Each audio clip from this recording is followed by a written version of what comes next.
Welcome back to another episode of Analyzing the Apocalypse. We are picking up in our study of Revelation today, and as you can see, we are in the 5th chapter, still talking about this heavenly throne room and what takes place in this location. So chapter 4 was a fairly brief chapter, but it was a very important chapter to our understanding of this book, namely because in chapter 4 we have it established of the prophecy's introduction, and we start to understand its purpose in greater detail, and one of the major themes that it services mostly around the fact of God's sovereignty. And that's going to continue to be developed as we go through the book of Revelation, but chapter 4 gives us the first taste of that. And chapter 5 is going to have a similar tone to it in that it introduces us to some very important ideas that the rest of the book will continue to describe in further detail. But let's go ahead and begin with reading chapter 5 for all that it is. There's 14 verses in this chapter. We'll go ahead and read this chapter in its entirety, and then we'll go ahead and take a look at our slideshow and go through the text and talk about what it means. So I'm going to invite you to join me in Revelation chapter 5 and verse 1, and we'll read from there all the way to the end of the chapter in verse 14. And I saw in the right hand of him who sat on the throne a scroll written inside and on the back, sealed with 7 seals. Then I saw a strong angel proclaiming with a loud voice, "Who is worthy to open the scroll and to loose its seals?" And no one in heaven or on the earth or under the earth was able to open the scroll or to look at it. So I wept much, because no one was found worthy to open and read the scroll or to look at it. But one of the elders said to me, "Do not weep.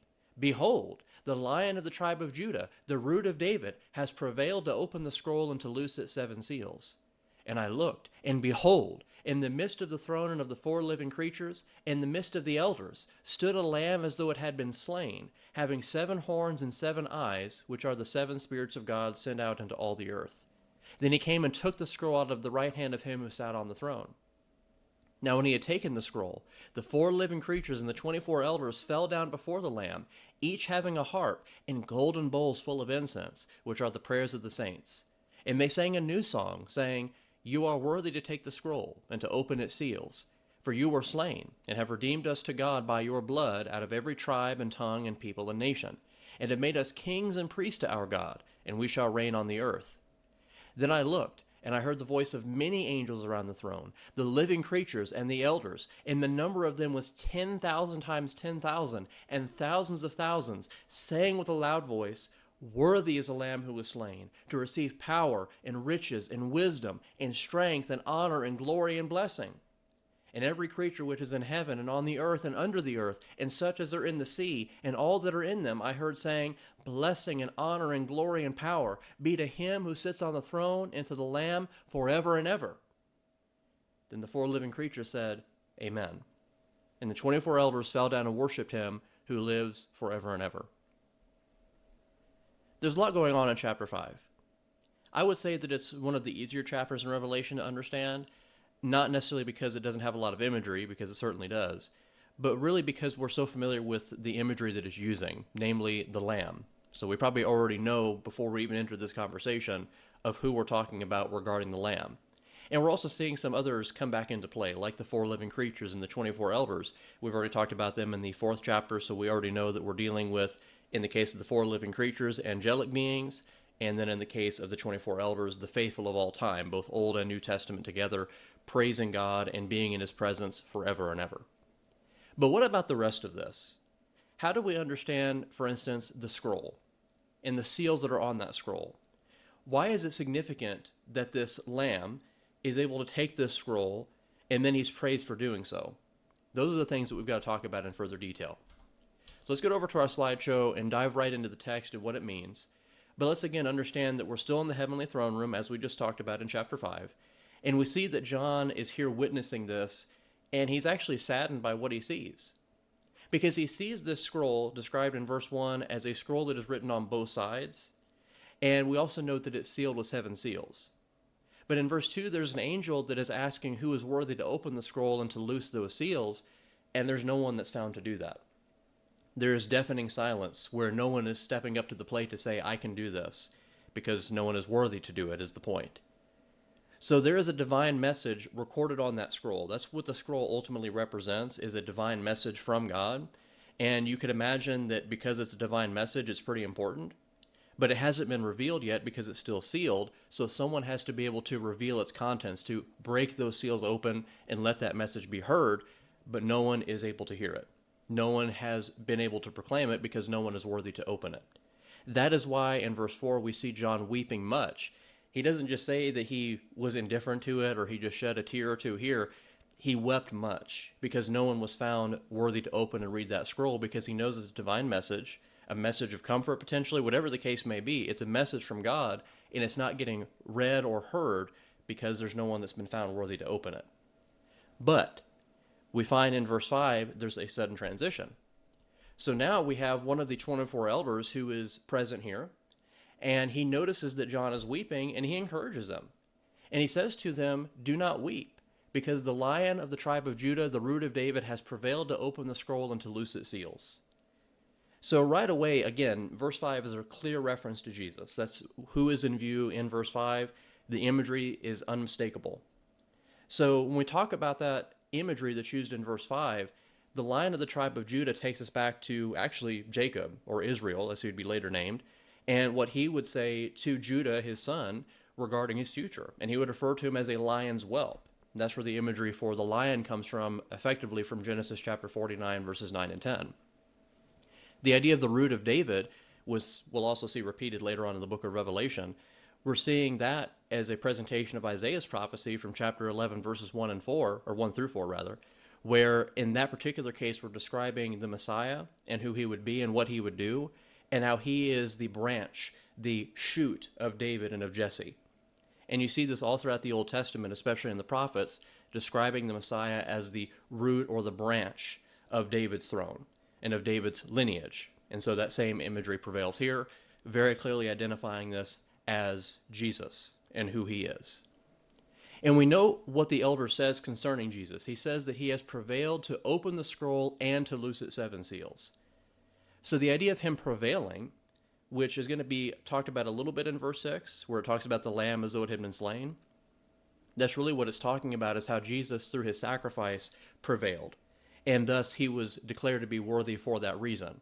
And that speaks to some other things we could talk about from the New Testament, but especially here, that's what's in view when we talk about the Lion of the tribe of Judah, the root of David, prevailing. It's talking about his sacrifice and his victory over sin and over death.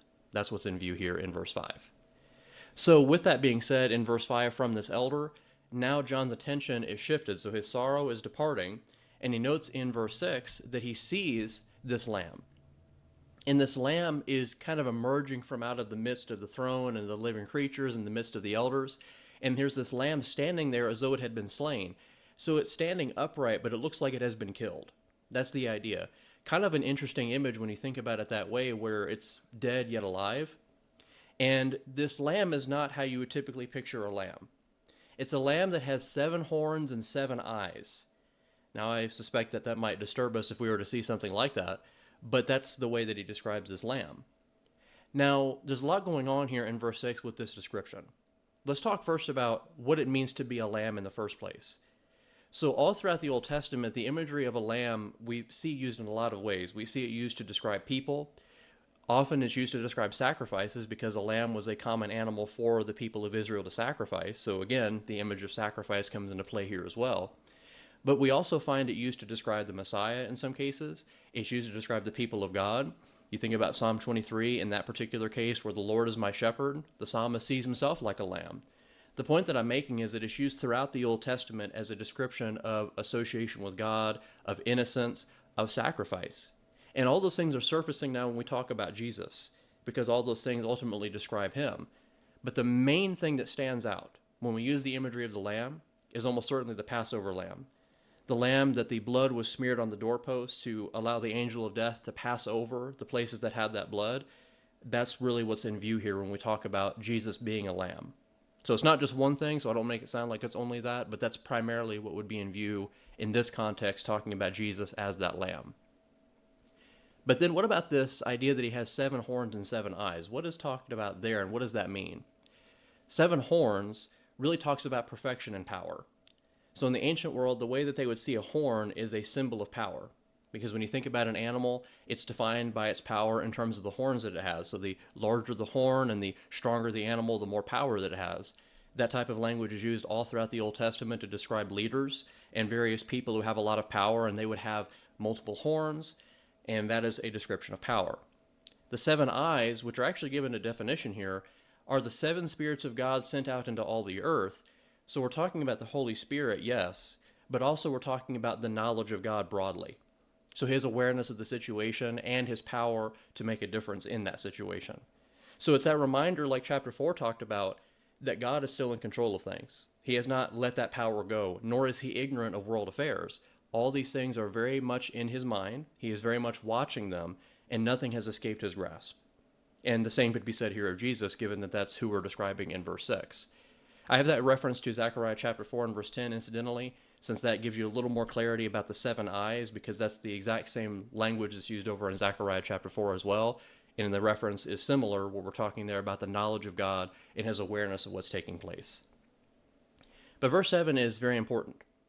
So verse 7, we see the Lamb approach the throne of God, and he takes the scroll, indicating that what the angel said in verse 2 about who is worthy to open the scroll and to loose its seals, that Jesus has shown that he is the one who is worthy to do that. He has taken the scroll and he is about to open it up and reveal that divine message. So then in verses 8 through 14, really the latter half of the chapter is just a chorus of praise. That's really the focus in verses 8 through 14. We have the Lamb, Jesus, being praised for who he is and how great he is and how worthy he is to do what he has just done. And it really starts to read like a psalm. Psalm 149, verses 1 through 3, if you compare the two, you see some similarities in terms of the language of praise. In fact, the reality that these different people here in verse 8, they have a harp and golden bowls full of incense, this is a worship scene. That's very much what's being depicted here.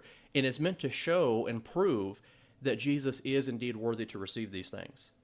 There's going to be a sub-theme in Revelation we're going to talk about a little bit later, where it becomes very obvious that Jesus is one who is worthy of worship because he is divine, whereas angels are not worthy of worship because they are not the same. They are divine beings in one way, but they're not worthy of worship. Revelation is going to talk about that in greater detail. But what you're seeing here is that Jesus most certainly is worthy of worship. He does not deny it. He does not say, no, don't do this. He actively accepts it. And so too we see in this particular scene the exact same truth coming out.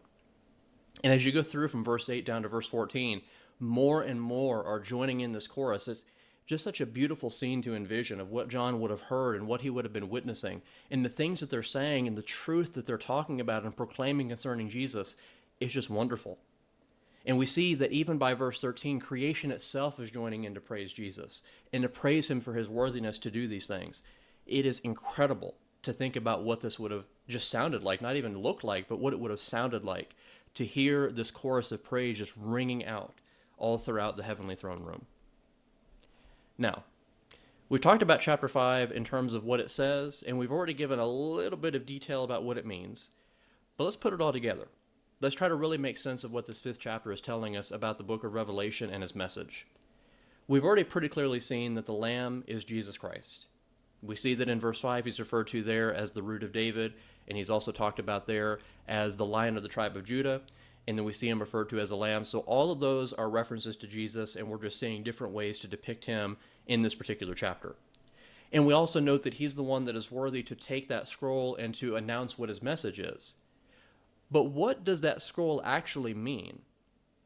Because again, when we talk about scrolls, was this a literal scroll that was a piece of paper that he was able to unfurl and then read? Well, the rest of the book doesn't really give us that impression.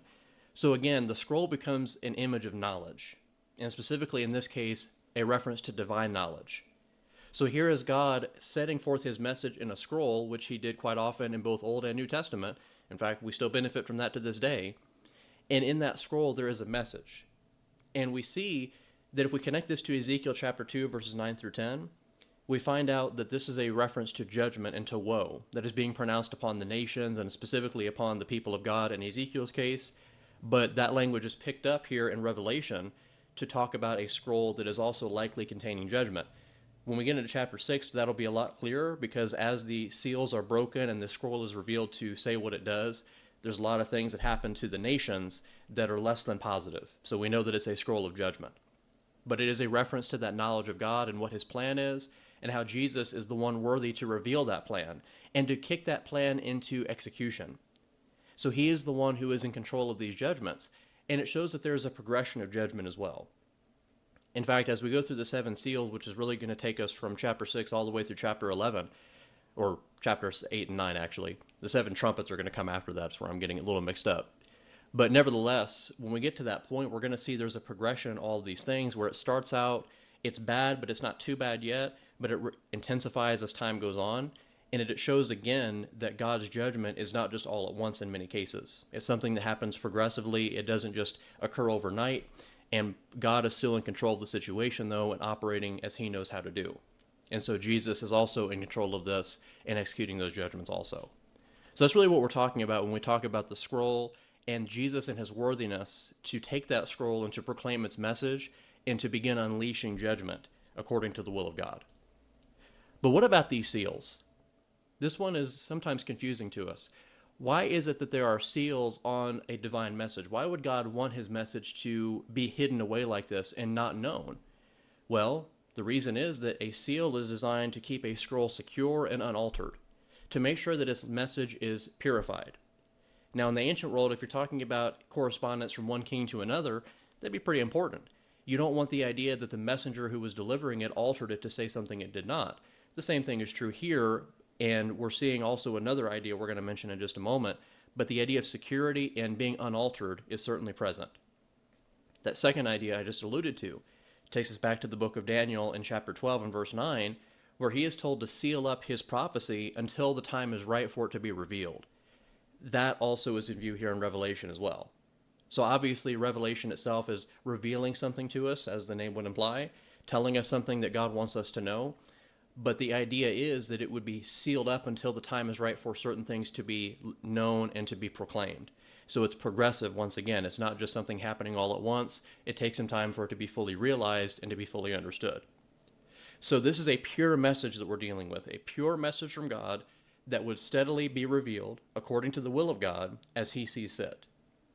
And once again, just as a reminder in verses 8 through 14, all that praise that's given to Jesus shows us again why it is that he is the one who is worthy to do this. And it shows that, for one thing, God is the master of history, but it also shows that Jesus, too, is the master of history, that they orchestrate these things, that they control these things. And we're going to see just how deep that control goes once we get into chapter 6. We talked there about the four horsemen of the apocalypse. You've probably heard of them before.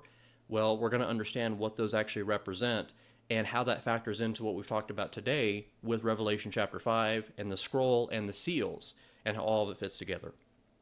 So really, just to summarize once again, Revelation chapter 5 has told us that God has a message he is about to unleash upon the world. It's a message of judgment, and his son Jesus will be the one to reveal that message of judgment. He's the one that will mete it out, and as time goes on, it'll become more and more intense. And we're going to see that as the book progresses, what all of that means and what all that entails. But for right now, we have the idea that God is in control, that he has a plan, and that he's going to bring that plan into play through his son Jesus, the one who has prevailed and has proven himself worthy to wield these things before God. That's all we have to say on Revelation chapter 5 for the time being.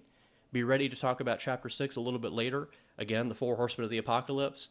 We're going to split that chapter in two different parts simply because it is a bit lengthy to go over both sections in one particular episode. So we're going to split that in two and talk about it in two different episodes. So be looking forward to that, and we'll have a good conversation going forward in that chapter. But as always, I thank you for your time and attention to this, and I hope it has been enlightening to you. Thank you.